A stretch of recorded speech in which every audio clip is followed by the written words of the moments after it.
We've got the latest news and rumors from the winter meetings as the Cardinals continue to look for a catcher. The Oakland A's have reportedly changed their tune on what they want for Sean Murphy, while Willson Contreras is still available through free agency.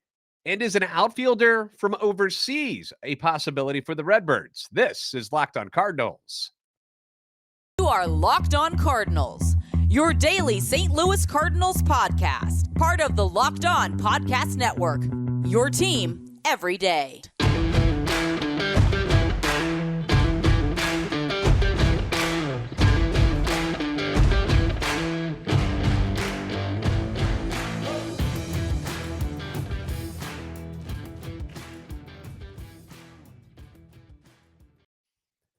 Hey there, Cardinals fans. I'm JD Haffern, and I'm a national radio sports anchor, born and raised in St. Louis, and a lifetime Cardinals fan. And I'm your host for Locked On Cardinals, part of the Locked On Podcast Network, covering your team every day. Now, you can follow me on Twitter at JD Sports Radio. Also, you can follow the podcast at LO_Cardinals. I want to thank those of you who make Locked On Cardinals your first listen every day. We're free and available wherever you get podcasts, iTunes, Spotify, Google Podcasts. Find us on YouTube. If you're going to watch us on YouTube, make sure you like and subscribe. It really helps the channel grow. And be sure to comment, interact with us. Hit that notification button so you know when new episodes are posted. This is a show serving Cardinal Nation and giving the best fans in baseball all of the info about the birds on the bat. So business picked up at the winter meetings on Monday, where you had Trey Turner going to the Phillies on an 11-year, $300 million deal. Reigning AL Cy Young Award winner Justin Verlander headed to New York. He's going to be on the Mets, 2 years, $86 million. You had Jacob deGrom going from the Mets to the Rangers, 5 years, $185 million. Some other deals that went on today. Josh Bell was with the Padres, heading to the Guardians on a 2-year deal. Lefty Andrew Heaney with the Dodgers last year. Pretty good when he was healthy. He's heading to the Rangers. He's going to go there with Jacob deGrom. The Phillies keep on spending as well. They have signed former Mets pitcher Taijuan Walker to a 4-year, $72 million deal.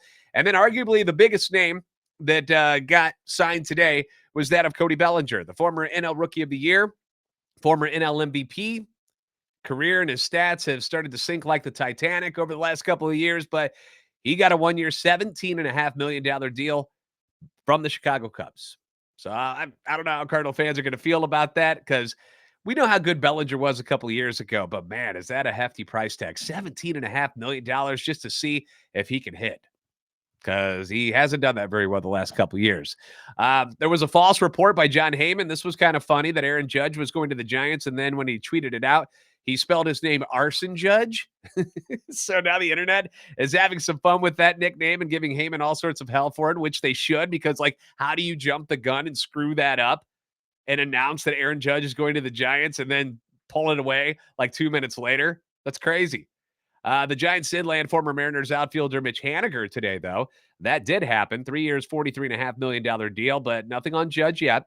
And nothing new on the shortstop market or the catching market. Just a lot of speculation and rumors thus far. So here's what the top MLB insiders are saying about the Cardinals and about their catching targets. So we're going to start with Sean Murphy.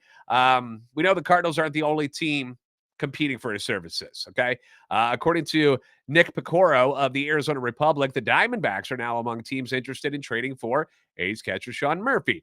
Picoro notes that the revelation comes as somewhat of a surprise given the presence of primary backstop and former Cardinal prospect Carson Kelly, who was part of that Paul Goldschmidt deal, if you guys remember.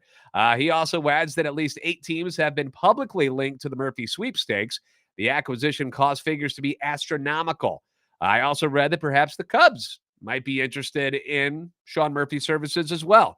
So you've got teams like the Diamondbacks, the Cubs. We know about the Guardians, the Astros or somebody, and of course the Cardinals as teams that are going for Sean Murphy. The question still is, what exactly do the A's want in return? And we kind of got some clarification on that today. So Ken Rosenthal of The Athletic reported that the A's are looking for major league players, not prospects, in any potential deal.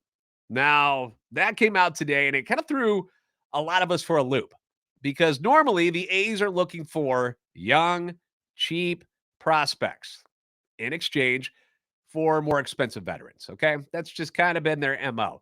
They have a certain type of player in trade that they have in mind, where it's usually like a couple of top prospects and then a couple lower mid-level kind of guys. Usually one of them has to be a pitcher. I don't that's kind of what they've done for a while now. And we saw this from Ken Rosenthal, and I promise you it took about 15 minutes before Berkey over at Locked on A's starts blowing my phone up, and he's asking about different trade scenarios. He's wanted Mason Wynn this whole time, but now you have this report where prospects maybe not what the A's are looking for. He brought me a different trade, and the trade that he presented to me was Lars Nootbaar and Nolan Gorman for Sean Murphy. So what I'm going to do here is I'm going to throw this trade up. There you go. For the people on YouTube right now, for my folks on YouTube, podcast audience, here's what I got. Gorman, we're going over to the baseballtradevalues.com website again here. Nolan Gorman worth a trade value of 33.5. Nootbaar worth 32.8 for a total of 66.30 in exchange for Sean Murphy, who is worth 51.3. And obviously the Cardinals, according to this, overpaying a little bit, right? But that's kind of what you have to do when it comes to trades to get your guy. That's just how it works, okay? The Cardinals are pursuing Sean Murphy. The A's aren't like, hey, we want Nootbaar. We'll give you Sean Murphy for, it's the other way around. You know what I mean? So he asked me if I'd be in on something like this. And my response took me, I don't know, maybe half a second. I was like, yes, I'm in on it. Do I want to trade Lars Nootbaar or Nolan Gorman? No, I don't want to trade them. All right, I'm going to take this down now from the YouTube screen. I don't want to trade these guys, but I really want Sean Murphy. I think he gives the Cardinals the best chance to win a World Series in the next couple of seasons. Some argue that they don't think Murphy is that special behind the plate, mostly because of his career 236 batting average, which is fine. You can bring that up if you want. All right, 236 is not great. But just let me point things out here. He came up in 2019, age of 24, his first year in the pros. Played in 20 whole games, hit 245. All right. Then it was the COVID year, which we don't put a lot of stock in, but he hit 233. Then in 2021, his first full season as a big leaguer, he only hits 216, but he swats 17 home runs, drives in 59, and wins a Gold Glove. Again, first full season in Major League Baseball where there wasn't a pandemic going on. Last year, his batting average jumps to 250. He pops 18 more dingers, drives in 66. His OBP goes up. His slugging goes up. His OPS is up. His OPS plus goes to 120. 100 is the league average, and he's at 120. He's a Gold Glove finalist. Doesn't win the Gold Glove, but he's a finalist. It's not like his play fell off that much. The guy is really friggin' good. And remember, he's at a position where offense is not all that common. It's not easy to find an excellent offensive catcher. There's just not a lot of them roaming around, okay? So for catchers last season who played in over 100 games, he ranked 12th in batting average at 250. The leader was Alejandro Kirk with the Blue Jays, 285. So it's not like there's these guys hitting 305, 310, 315. 285 was the high, okay? Home runs, he's 6th. RBIs, 4th. Led all catchers in doubles with 37. He tied for 2nd in hits, 4th in walks, 6th in OBP, 9th in slugging, 7th in OPS. And when you're coming off of a season where your catchers hit a combined 209 with 9 home runs and 48 RBIs and an OPS plus of 68, adding someone like Sean Murphy's offense and on top of that his elite defense is huge. It would be huge, you guys. He's the best all-around option that is available right now. And personally, I'm willing to give up a young slugging infielder because, I don't know if you noticed, you already got Arenado at 3rd, Goldschmidt at 1st, Edman at short, Brendan Donovan can play 2nd. I already have those guys. I have a Gold Glove infield. An infield. They've all won a Gold Glove in the last 2 seasons, all 4 of those guys. I already have that in my infield. And then with Nootbaar, has his stock ever been higher? I mean, as much as we like Lars Nootbaar, the guy, the clubhouse person, he's awesome. The energy, grind the pepper. That was his thing. Like, fantastic guy. We love him. The guy's a career 260 hitter.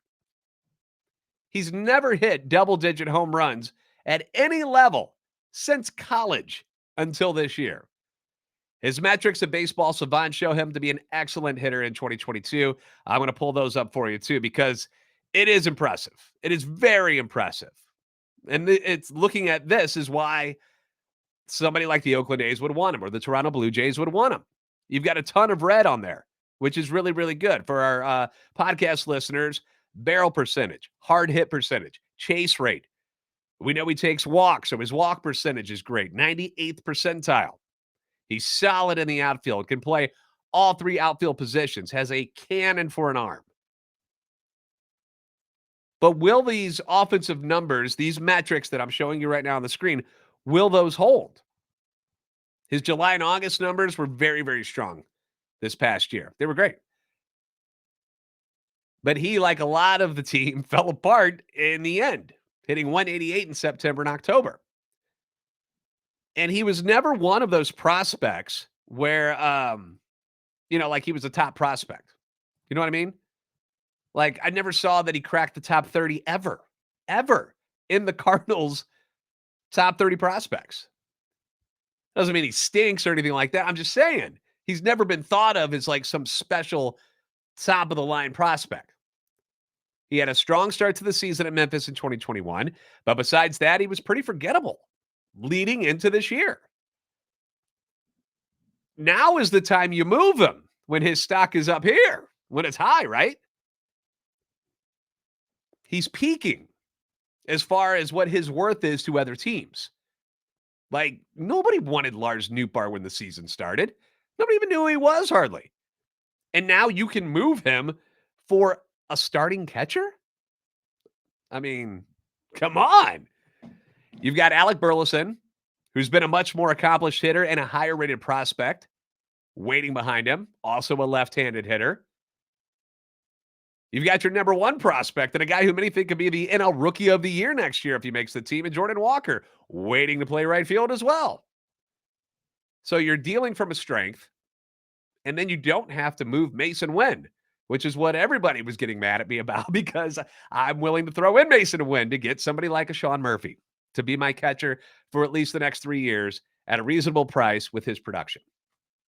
Where do I sign? I'm ready to go. I'm ready to make this trade.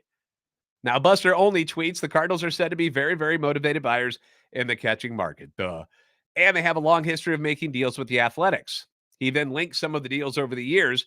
And we brought this up when Berkey and I were talking with Locked On A's just, a week or two ago about a possible trade for Sean Murphy, where I'm like, dude, the A's and the Cardinals have had a good relationship as far as deals over the years.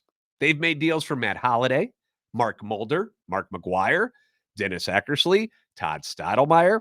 The Cardinals have sent guys over like Stephen Piscotty, who was, remember when his mom got sick and they had to send Piscotty over so he could be with her while she was ill? That was something they worked out together. The Cardinals traded Willie McGee. Remember, they traded him back in the day when he ended up leading the NL in hitting. The A's were going to the playoffs. Cardinals weren't doing anything. They traded Willie McGee to the A's.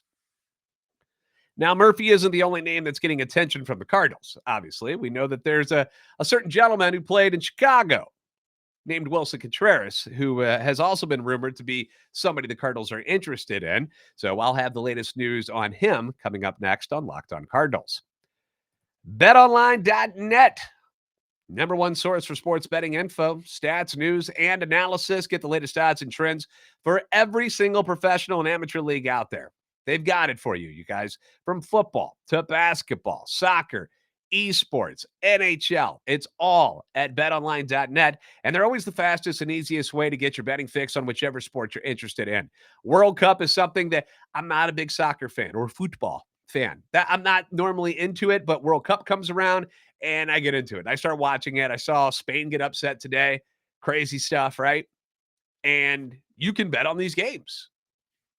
I mean, if you saw what Brazil did yesterday and you want to put some money on them, by all means, go for it.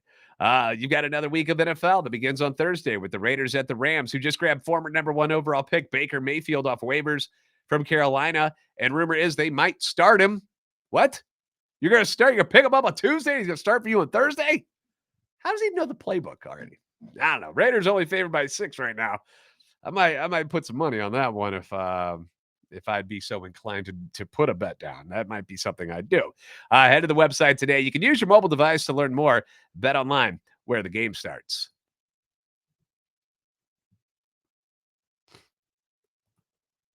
Thank you for making Locked On Cardinals your first listen today. For your second listen, check out Locked On Sports Today. From the games that matter the most to the biggest stories in sports, go beyond the scoreboard and behind the scenes with local experts and insights only Locked On can provide. Available on this app, YouTube, and wherever you get your podcasts. So now that we've covered the Sean Murphy side of things, let's swing it back over to free agent catcher Willson Contreras, because we've got news here too.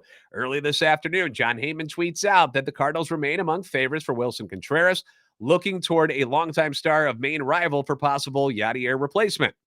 David Kaplan from NBC Chicago tweets, I'm hearing long-term deals, 5 years or more, have been offered to Willson Contreras by both the Cardinals and the Astros. Meeting with Cardinals GM and manager near Contreras' home in Florida last week went extremely well.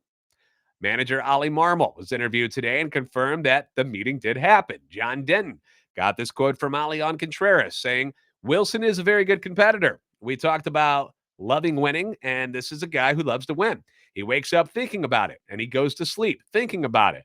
We've seen that quite a bit from across the way.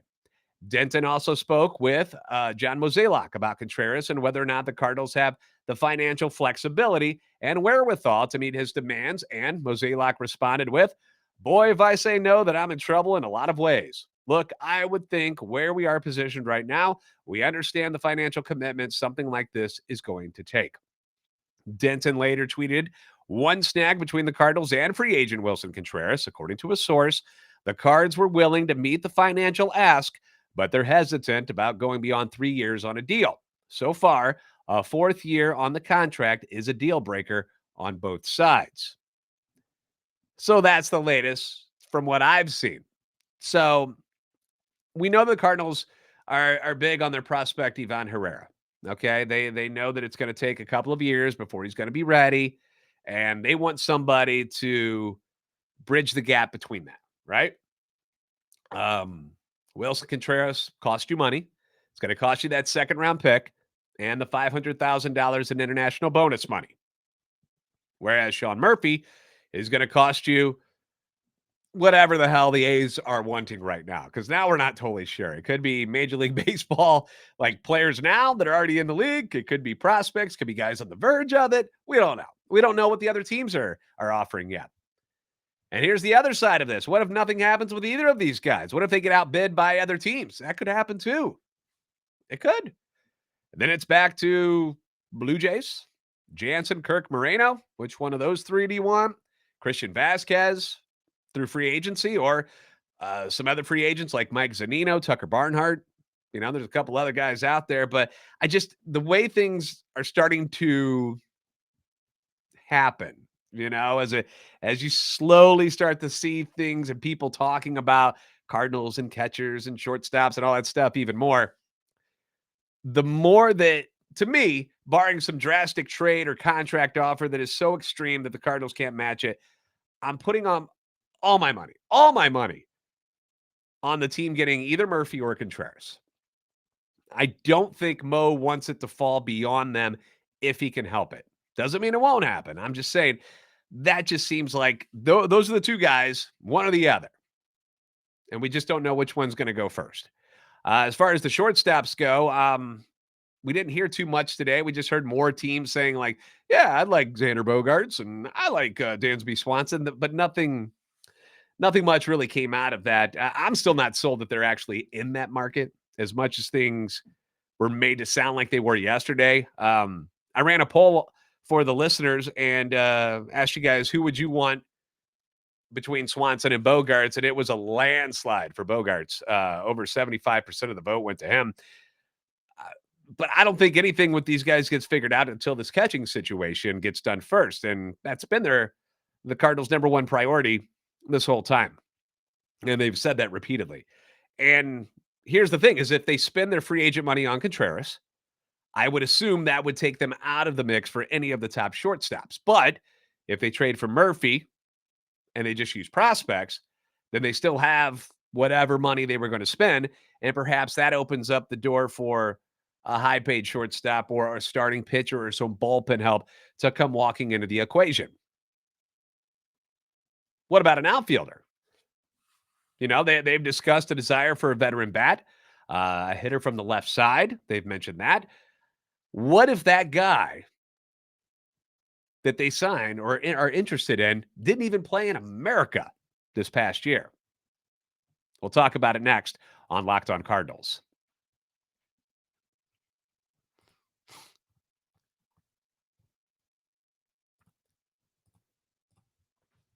The Cardinals have never shied away from going outside of the states to find talent. I mean, that's where they got Miles Mikolas from, if you remember. And that has worked out pretty well, barring the injury years. He's been good. Of course, we all remember So Taguchi, yeah, and how much fun he was on the team in the early 2000s, helping the Cardinals win it all in 2006. He ended up winning 2 rings, actually, because he was with the Phillies in 2008 when they were the champions. There's a star Japanese outfielder named Masataka Yoshida that is now available. Just happened today. He'll have 30 days to sign a deal with an MLB team. According to Jeff Passan, there is significant interest in the 29-year-old who this year hit .335 with 80 walks, 41 strikeouts for the Oryx Buffaloes. Now, I'm going to guess that this guy wants to start wherever he signs. Okay, I can't imagine he wants to come over and just ride the bench and be a backup player. So I'm not sure if the Cardinals are a fit for him at all. But Jeff Jones did point out that So Taguchi, who we were just talking about, was his outfield coach for his team in Japan. So maybe So Taguchi whispering in his ear, saying, hey, St. Louis was a lot of fun, man. I had a good time there. Now, he's not a big guy. 5'8", 176 pounds. That's what he's listed as. But to go with that .335 batting average, by the way, left-handed hitter, he hit 21 home runs and drove in 88. Again, this is in the Japanese league, so take that for what it's worth. But is he someone the Cardinals would have interest in? I don't know, but it's a name that popped up and people are talking about it. So now you have the information. You know who he is in case you're ever asked about him. All right, let's check the phone real quick to see if we got any other updates from anybody. Let's see. Nope. Everything that I'm getting here is about the Blues. Okay. So, well, here's one. The Cardinals have signed Guillermo Zuniga, a right-hander, last with the Dodgers. Was signed as an international free agent in 2016 and spent 6 seasons in the Braves and Dodgers organization. So there's that. I don't know who the heck that is, to be honest with you. Don't know much about it, but there you go. Breaking news. We've got somebody. There's a signing. It's not somebody that we're all that familiar with, but hey, there you go. Thanks for making Locked On Cardinals your first listen today. For your next listen, check out the Locked On Sports Today podcast, the biggest stories of the day, plus instant reactions, big game recaps, and the take of the day. Available on the Odyssey app, YouTube, and wherever you get podcasts. As always, be sure to like and subscribe on YouTube. Follow on Twitter at @LO_Cardinals and at JD Sports Radio. You're the best fans of baseball for a reason, and I'll see you next time on Locked On Cardinals.